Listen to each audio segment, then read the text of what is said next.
On July 27, 1923, Lola Mayfred was born in Palisades, Colorado, to Earl and Ethel Hagerman. Lola was born only 3 years after women won the right to vote. She was 6 years ahead of the Great Depression of 1929 and 10 years before the historical drought called the Dust Bowl. Her parents were a handsome young couple, Earl and Ethel Hagerman, who had an apartment that was built up in the lofty rafters of a large barn. During Ethel's birthday party on July 27, 1923, she went into labor. And so it was. Little Lola was born at a birthday party, and she was literally born in a barn.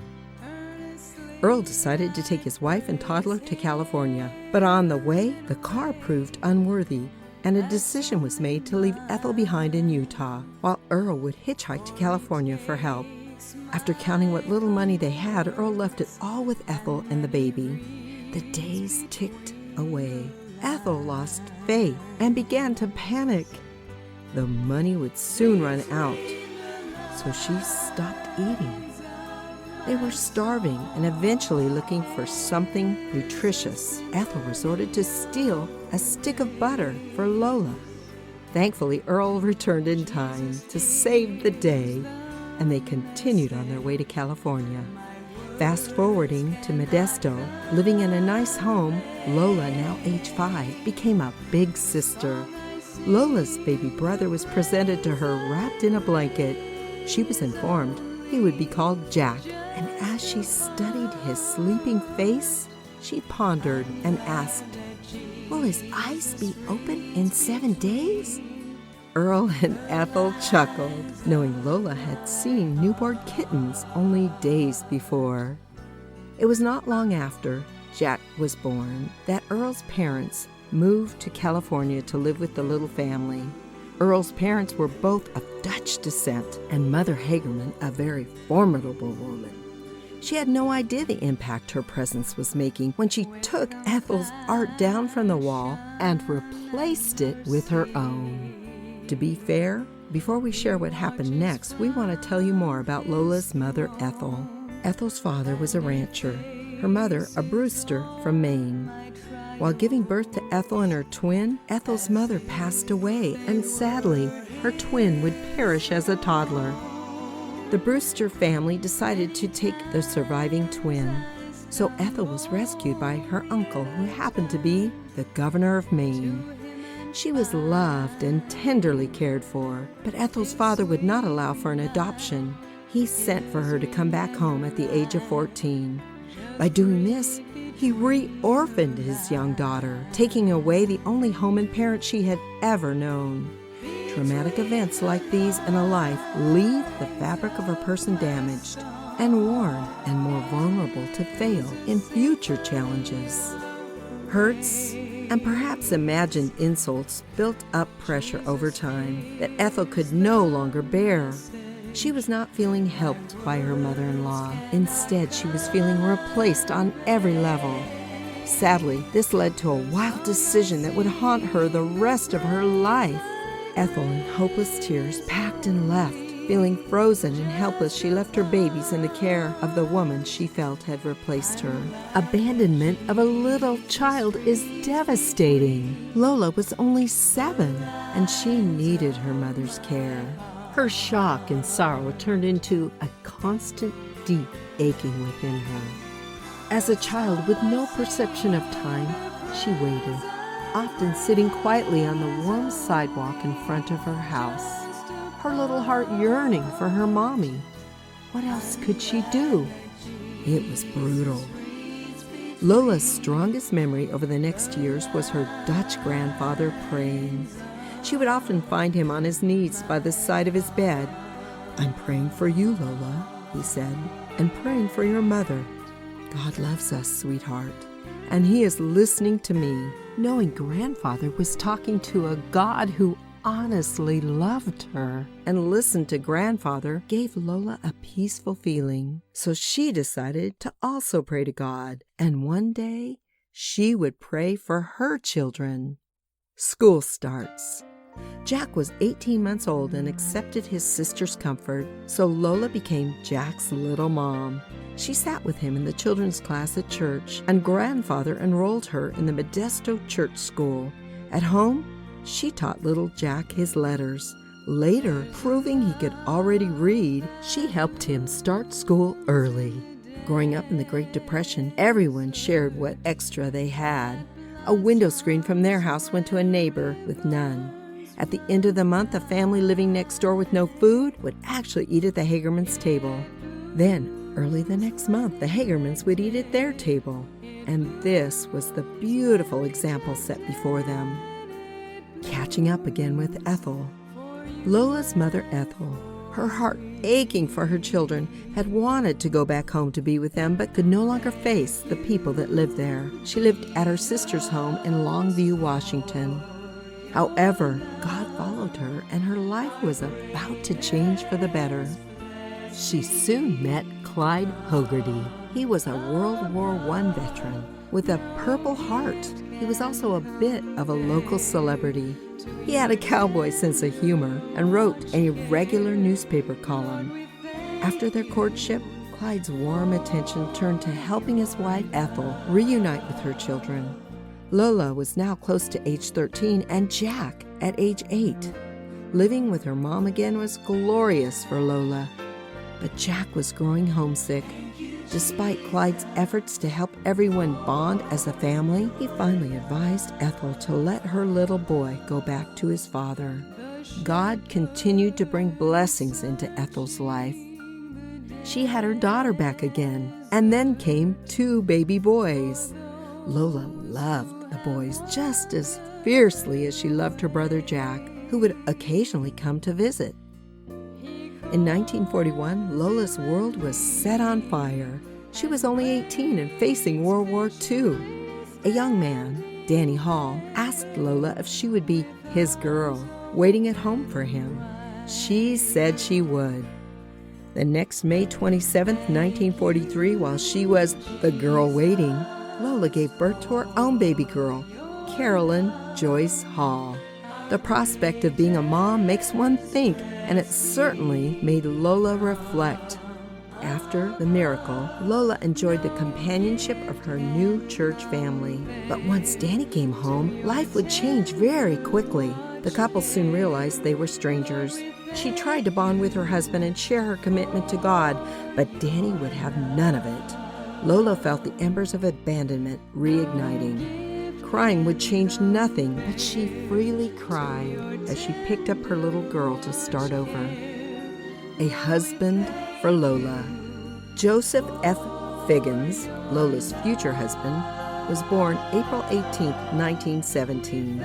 He was born prematurely in a mining camp high up in the Colorado mountains. He survived and grew to be a strapping lad who knew how to work, and work hard.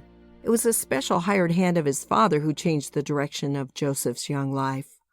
All because a man happily shared his love and faith in God every day over lunch break. A strong interest for God grew in Joseph's teenage heart. The draw was so strong that Joe willingly walked 18 miles to attend this man's church. He wanted more information. Ultimately, Joe found the good news about God. It's so sweet that he prayed to God for wisdom to help him learn even more. As is often the case in these situations, there was a growing resistance at home. Finally, Joe felt pressure to leave or let go of his dream to know God. His prayer and desire to study more came in the form of a job for a Mrs. Fay, who had met Joe at church. She had been a missionary to Australia in her youth. Providentially, she worked alongside of Mrs. Ellen G. White. Mrs. White was a prolific author of historical books on biblical studies and prophecy. Working for Mrs. Fay gave Joe the time to devote to Bible study. This was a huge answer to his prayer. Joe finally knew that God was real, just as real as his heart had said he was. Fast forwarding into the future, Joe had married a sweet Finnish girl, Anne, who tragically was diagnosed with tuberculosis. Even as she carried Joe's baby into life, her own life was ebbing away. So it was that Joe, age 26, was handed a healthy baby girl while Anne would remain hospitalized. Their dream of a life together was sifting away like sand through their fingers. They held each other and cried. There were no words to describe their loss and pain. Where was God now? Joe desperately needed to feel God was close, but he felt so alone. He threw open the door and walked outside into the moonlight. The forest seemed to call to him, to a place to cry, plead, and pray. He walked down a path until, overcome with sorrow, he knelt down and cried. Eventually, he gathered himself up and rose up from his knees. It was in that moment that God had a gift just for him. Beneath the stars, God gave Joe the evidence of love that he was so desperately seeking. Just like God had comforted Jesus with angels of mercy in the Garden of Gethsemane, Joe saw, some distance away, two very tall, bright beings covered in beautiful light. They were walking from one side of the path to the other side. Finally, the angels disappeared and they continued to walk deeper into the forest. Joe took what seemed like his first breath in a long time. He realized God was near to the earth and very near to him. He knew that whatever happened to him, he was in the focus of heaven. God was showing him during the journey of pain that he would not be alone. While Lola was living with Ethel and Clyde, time passed and Carolyn was now 5 years old. Only she and Lola were attending church. Lola really wished her mother would come with her, but Ethel was still guarded and sensitive. She was also still judging herself harshly for her past mistakes and not interested in a God who just might be as critical of her as she was of herself. One Sabbath day at church, Lola noticed a tall, dark-haired gentleman attending who also had a child, a little 5-year-old girl named Birdie Joanne. She could tell he was a sincere believer. She liked his hazel eyes and his bright smile, but she felt shy. It was obvious they were both single parents with matching children. But Joe did not feel shy. He believed Lola was his answer to prayer and wanted to get to know her. Joe drove a bread delivery route, and Ethel was one of his customers. He became creative. One day, he brought along an ice cream cone for Carolyn, plus a corsage for Lola. Lola's mother, Ethel, was impressed by this man's effort and convinced her shy daughter to invite Joe to bring his little girl and to come to their home for lunch right after church. Lola worked up the courage and asked him. After the meal and conversation, Joe suggested they take the girls down to Lake Sacagawea to watch the sunset. As the couple sat on a bench making small talk, the girls fed the ducks at the water's edge. They smiled as the girls turned toward them and ran up the hill into their arms. Amazingly, Carolyn, Lola's daughter, chose Joe's lap, while Birdie settled onto Lola's. Birdie began as she pointed her finger towards Carolyn. She announced, "She needs a daddy." Carolyn pointed at Birdie and said, "And she needs a mommy. So we want to be a family. Can we be a family?" Joe suddenly had to clear his throat to speak. "So, what do you think, Lola?" It took Lola a moment to even find the courage to look over at Joe. The expression she saw on his face made her believe he was actually enjoying that moment. He didn't seem to be nervous at all. And then he said it. "Lola, would you marry me?" More excited shrieks from the girls before silence fell again and the pressure mounted. Lola felt her head begin to nod yes. She said, "I would." The girls began a furious, happy dance, their little hands clasped together, and so it was that the sun set that night upon the trees, upon the lake, and upon a newly engaged couple. As our imaginary camera backs away from that happy scene, from a distance we hear the little girls' voices again. "And we want a baby brother!" One date, one proposal, and only 4 weeks later, a simple wedding. Joe could not believe his blessing to have Lola fall in love with him. He had passed through so much hurt, loss, and financial devastation. He only had love to offer, literally, a new life. Joe had been surviving his childcare and medical bills by living on a piece of land. We could really say he was camping because he had only built a lean-to shack. It was even without a floor. There was, however, a wood stove, some shelves for storage, and a bed. But this was what he was asking his new bride to call her home. Welcome to the pioneer life. Wet behind the ears, as they say about beginners, Lola had much to learn about her new life. Perhaps today, this would be a reality show. We would see Lola learning the art of laundry and cooking on a wood stove. We would notice the land nestled next to a mountain where there were 2 milking goats for Lola to milk. The goats roamed, eating away on everything, including poison ivy. As we tune in to watch her struggle, we see Lola not only learning to milk goats, which was challenging enough, but the goats insisted on sucking her ears during the process. Then, on the next show, we would learn that the poison ivy they eat leaves Lola's ears with a chronic skin rash. Watching this show, we would laugh at one adventure of survival after another. Joe reapplied for work at the Naval Shipyard in Bremerton. This is where he worked as a coppersmith during the war. Moving into an apartment, Joe's poems to Lola during this time were about the coming of a little prince. However, when it was announced on February 22, 1951, that it was actually a little princess, Lola's first words were, "Oh no, 3 dresses all alike." And they named the little princess Nancy Joyce Ann. Back to country life. Looking to live in the country again, Joe purchased forested property in Port Orchard. And guess what? It had a 1-room shack. Oh my, they both chuckled. How could they resist a 1-room shack with no electricity? But this time, they had a plan to build a real home. It was a big undertaking to clear the land, thick with alder and fir trees. But Joe's history was pioneering and logging, so he set out to do what was to him a familiar kind of work. Once inside the new house, Joe surprised Lola with an antique pump organ, the kind you pump with your feet to play. Now their family worship was even more special as they closed out each day with a song of God's love. In the summers, Lola let the girls go tromping through the forest and wading in Curly Creek with pollywogs and crawdads.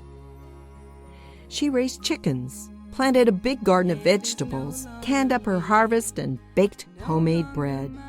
It seemed this rhythm would never end. But sadly, just as Nancy was about to turn 7, this wholesome life was about to change. Joe sustained an injury at work. It was medically documented he could no longer continue working on naval ships, and suddenly things were looking very grim. It's so hard when we face uncertainty. There are many temptations to panic, but Joe and Lola fought off the panic by spending time reflecting on how God had led them before. Joe decided to put the little house in the woods up for sale and place his family in God's care. Another beginning and focus. Word came that the Navy Yard was offering Joe an early retirement. A monthly check would be his for the rest of his life. They breathed a sigh of relief. Was God funding their future? Then a request for help came to Joe from the Adventist school in Seattle.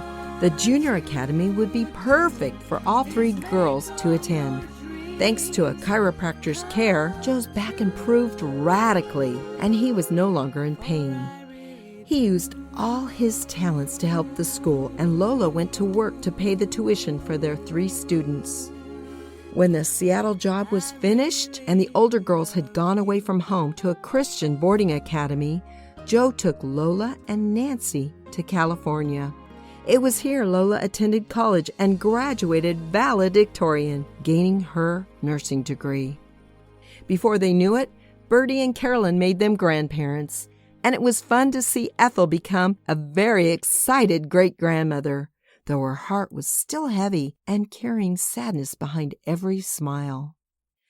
The day finally came when Ethel was ready to hear the best love story ever told. It was like watching a flower open. Safety instead of judgment, security instead of rejection, and a loving God had been asking to heal her this entire time. Adopted, forgiven, restored, and set free from the haunting pain, Lola watched both Ethel and Clyde respond with joy.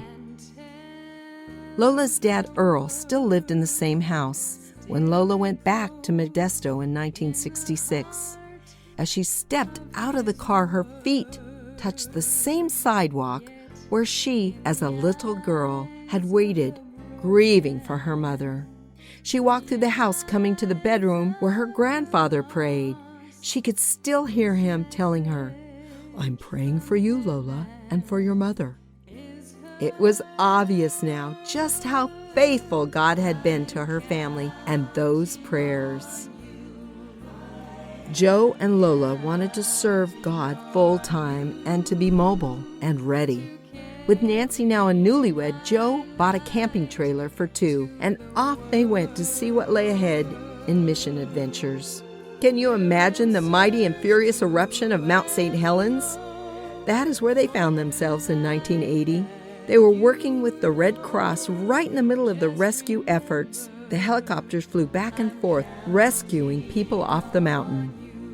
From there, because Joe and Lola felt a strong bond to the Native American communities, they agreed that was where they wanted to make a difference.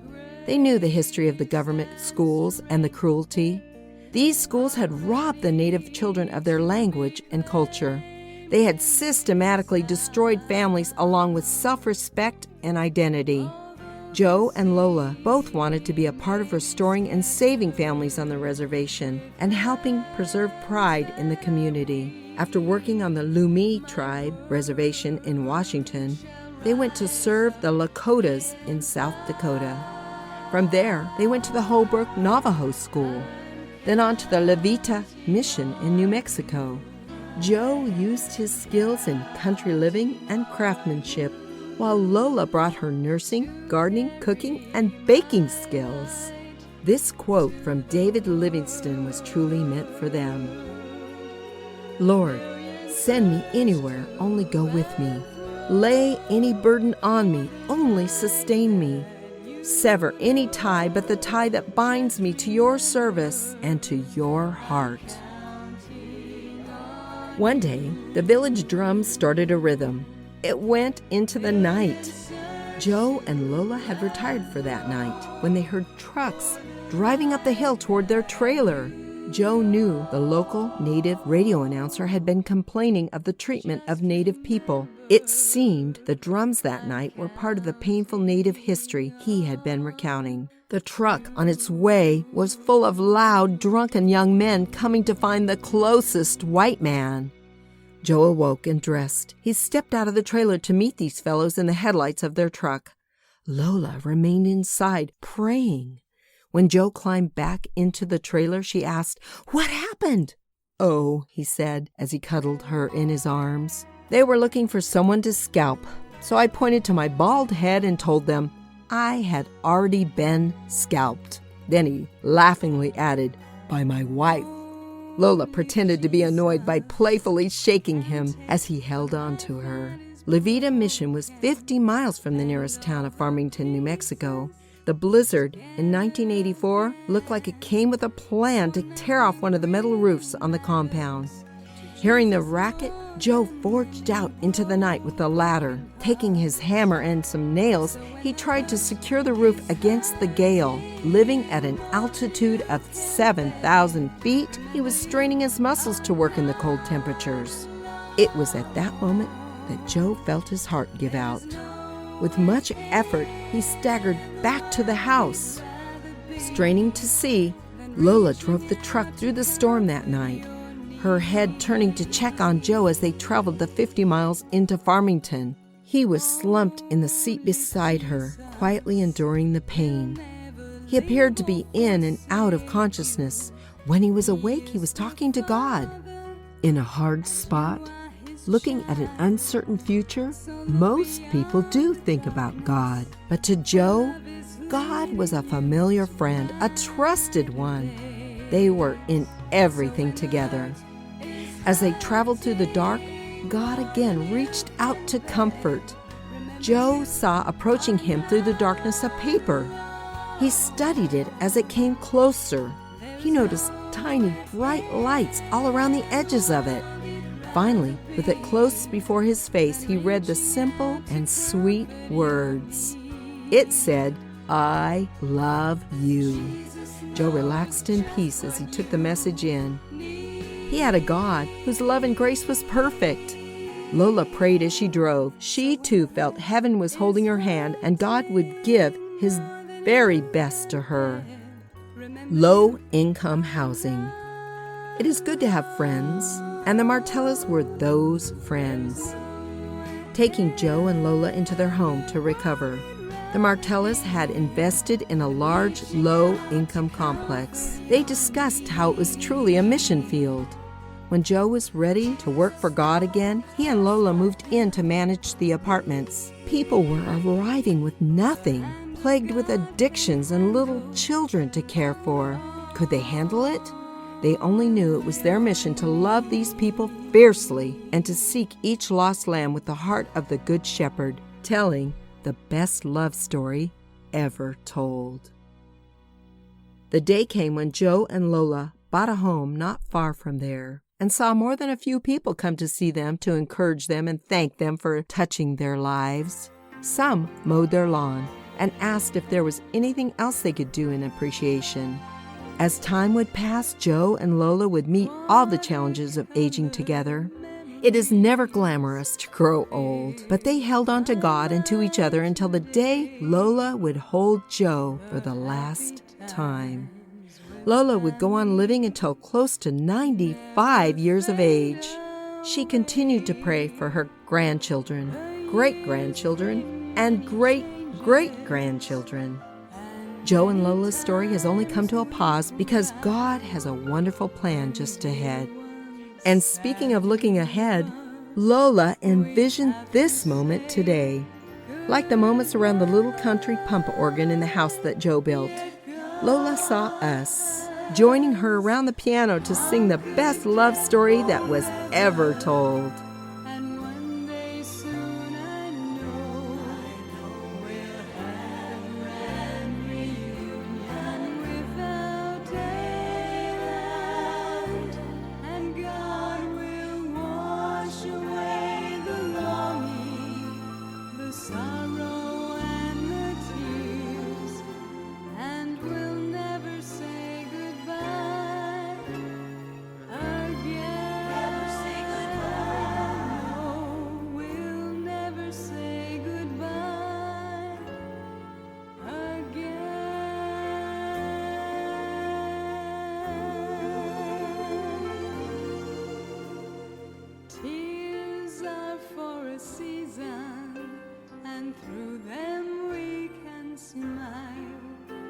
Because we know we bear them for just a little while.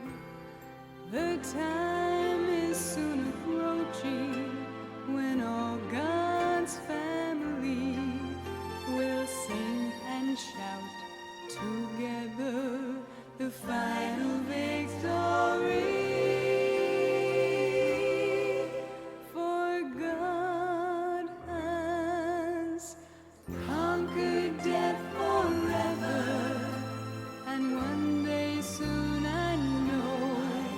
We'll